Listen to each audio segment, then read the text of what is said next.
E veio a palavra do Senhor a Jonas, filho de Amitai, dizendo: Levanta-te, vai até a grande cidade de Nínive e clama contra ela, porque a sua malícia já chegou até mim. Jonas capítulo de número 1 e versículo de número 1 e 2.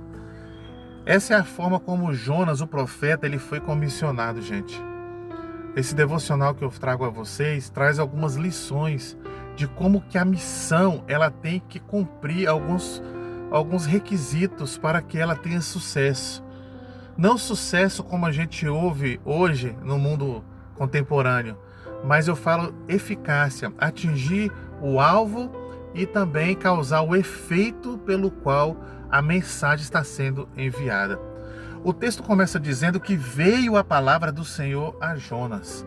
A palavra que veio a Jonas foi a palavra de Deus.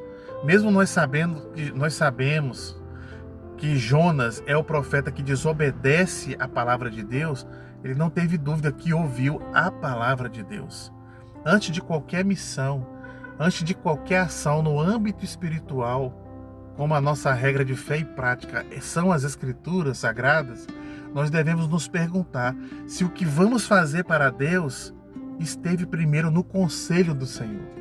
Até porque a mensagem que a gente prega, ela tem que ter uma autoridade. A autoridade que os profetas tinham quando iam até as pessoas pelas quais Deus havia enviado, e o profeta dizia a palavra de Deus, e ele dizia: assim diz o Senhor. No contexto atual, quando nós usamos as Escrituras, é como se nós estivéssemos dando autoridade ao que nós estamos pregando, provando que assim está escrito. E esse sim é o verdadeiro assim diz o Senhor. Observe que quando o texto diz veio a palavra do Senhor a Jonas, não é uma palavra que nasceu da intuição de Jonas. Não nasceu do seu coração, dos seus achismos. Não, ele ouviu a palavra de Deus. É um privilégio que esses homens tinham de ouvir diretamente de Deus as suas ordenanças. Jonas foi comissionado a pregar para um povo muito complicado naquela época, porque Nínive era a maior capital do tempo antigo onde Jonas vivia. Porque a cidade, que era a capital, ela tinha uma extensão, segundo os historiadores, de 56 a 100 metros de uma largura a outra, a sua extensão. Eram cerca de 120 mil habitantes e ali habitavam os assírios. Para quem não conhece os assírios tinham práticas terríveis e violentas para com seus inimigos. Eles arrancavam a pele dos seus inimigos ainda quando eles estavam vivos. E era de uma forma bem brutal. Não havia nenhum tipo de piedade ou misericórdia. Eles também empalavam os seus inimigos, enfiavam uma estaca por baixo e saía no alto da cabeça, e eles faziam pirâmides, né, nas entradas das cidades onde eles colonizavam, e colocavam caveiras dos seus inimigos que eram mortos, para que servisse de exemplo a qualquer um que desafiasse o poder assírio.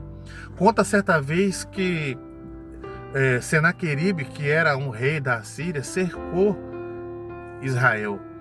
E o rei Josafá, muito aflito, orou a Deus juntamente com o profeta Isaías para que tivesse um grande livramento, porque eles cercaram a cidade e esperavam as pessoas morrerem de fome, de sede, né? Por causa do cerco, ninguém entrava e ninguém saía, a ponto da fome ser tanta que as mulheres tinham que comer até os seus filhos, de tanta fome que eles provocavam, né, por intenção mesmo de maltratar quando eles não escravizavam. Então esse era o povo que Jonas não queria pregar. Era o povo que, se tivesse que escolher para fazer missão, ele não escolheria esse povo. Então Jonas, ele ficou tão descontente com a missão que ele preferiu fugir.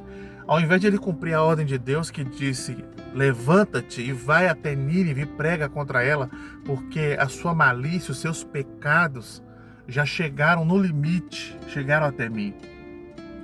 Aqui nós vemos também uma outra lição, né? Tudo tem um limite, até para Deus. Não que ele seja limitado em si, mas as nossas práticas pecaminosas chegam num certo ponto que o próprio Deus abomina e ele traz juízo sobre essas pessoas que praticam desenfreadamente uma vida de pecado sem nunca se arrepender. Então Jonas é levado a esse povo e ele não queria ir pregar para esse povo. E sabe por quê? Porque ele não queria que o povo se arrependesse. Se você ler o livro de Jonas, você vai perceber que lá no final ele fica em um lugar silencioso, né, fora da cidade, esperando o fogo de Deus cair sobre os ninivitas. E quando isso não acontece, no lugar da saraiva ou da chuva de fogo, cai uma chuva normal e ele fica iradíssimo, porque ele tinha um sentimento mais de vingança para com aquelas pessoas do que propriamente de salvação. A mensagem dele carregava só juízo. Ainda em 40 dias e vocês serão subvertidos. Vocês sofrerão uma inundação e não sobreviverão caso vocês não se arrependam. A mensagem de Jonas não tinha nenhum apelo de misericórdia. Qualquer professor de homilética daria 0 para a prédica de Jonas. Mas ele estava muito descontente, porque era um povo que, segundo Isaías capítulo 10, se você ler, era o bastão da ira de Deus. Toda vez que Israel pecava, Deus usava os assírios para ir de contra Israel e vencê-los. E Jonas com certeza presenciou várias vezes muitos dos seus patrícios, seus parentes sendo mortos pela mão dos assírios. Às vezes, irmãos, nós queremos que Deus seja inimigo dos nossos inimigos. Nós temos, às vezes, por causa disso, a pretensão de achar que podemos manipular o resultado da nossa pregação. Jonas queria manipular o resultado da pregação em Nínive. Ele não queria que o povo se arrependesse. A graça de Deus, ela não segue a lógica de vingança que nós carregamos por natureza. Então, o que Jonas faz? Ele prega a mensagem e, para surpresa dele, o povo se arrepende. E aqui eu deixo uma pergunta: qual é a Nínive que você tem dificuldade de evangelizar, de fazer missão? Qual é a Nínive, ou seja, qual é aquela pessoa que você prefere que ela se perca de verdade? Qual é a pessoa que você prefere não pregar por achar que ela não merece ser salva? Uma vez nós fizemos um trabalho no seminário onde o professor fez uma pergunta interessante: qual é o grupo que você tem mais dificuldade de fazer missão, que você prefere não escolher para fazer missão? E ele traz uma mensagem interessante, o livro de Jonas, que nós não podemos escolher o público pelo qual nós vamos pregar. E nem manipular também a mensagem. Temos que pregar o assim diz o Senhor, como eu disse no começo.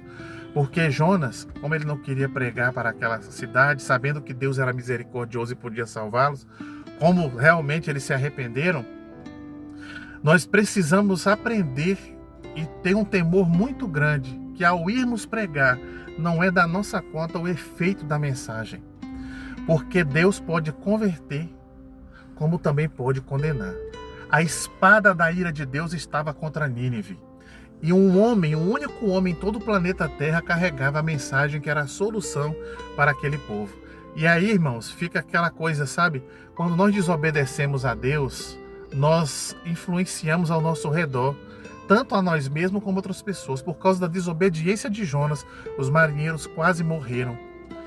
Por causa da desobediência de Jonas, o juízo de Deus quase chegou até Nínive. Graças a Deus que Deus é misericordioso.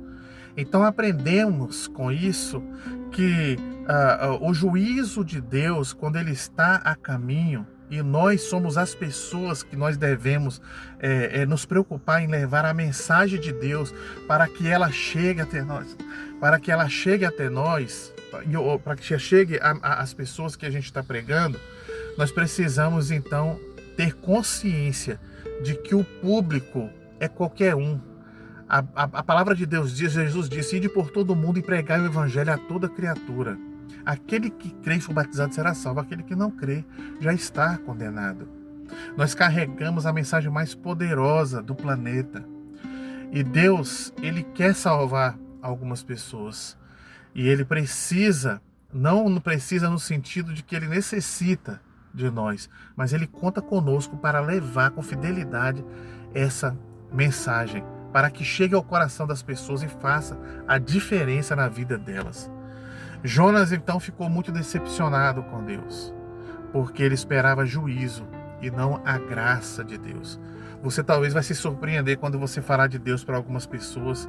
Já aconteceu comigo, de eu achar que pregando para determinado grupo ou pessoas, aquela pessoa jamais viria até Deus. E para minha surpresa, ao final do que eu preguei, a pessoa disse: eu quero entregar a minha vida para Jesus. Existe um juízo vindo de encontro a nós. E a única solução é ouvirmos a palavra do Senhor que foi deixada pelo seu Filho Jesus Cristo. Jesus é o único mediador entre Deus e os homens. Não há nenhum outro nome dado entre os homens pelo qual devamos ser salvos, a não ser Jesus Cristo. Aquele que morreu, que viveu e morreu, foi levado até a cruz, pagando a penalidade pelos nossos pecados para que nós fôssemos salvos. Se Nínive tivesse virado as costas para a mensagem de Jonas, ela teria sido destruída. Coisa que aconteceu na geração seguinte. 100 anos se passaram e lá estavam os ninivitas sofrendo o juízo que Jonas havia falado que viria sobre eles. Porque a geração que talvez não conheceu a mensagem de Jonas cometeu os mesmos pecados de bruxaria, de violência, como eu havia falado que eles faziam sempre. Infelizmente foram subvertidos e eles vieram a morrer. E hoje você nunca mais ouve falar dos ninivitas, porque o seu nome foi apagado debaixo dos céus. O juízo de Deus não é brinquedo. Existe um fim dito em Apocalipse para essa terra, para essa humanidade. E se nós não nos arrependermos genuinamente, nós sucumbiremos como a geração que sucumbiu 100 anos depois da mensagem de Jonas. Arrependa-se e se volte para Jesus. Deus abençoe.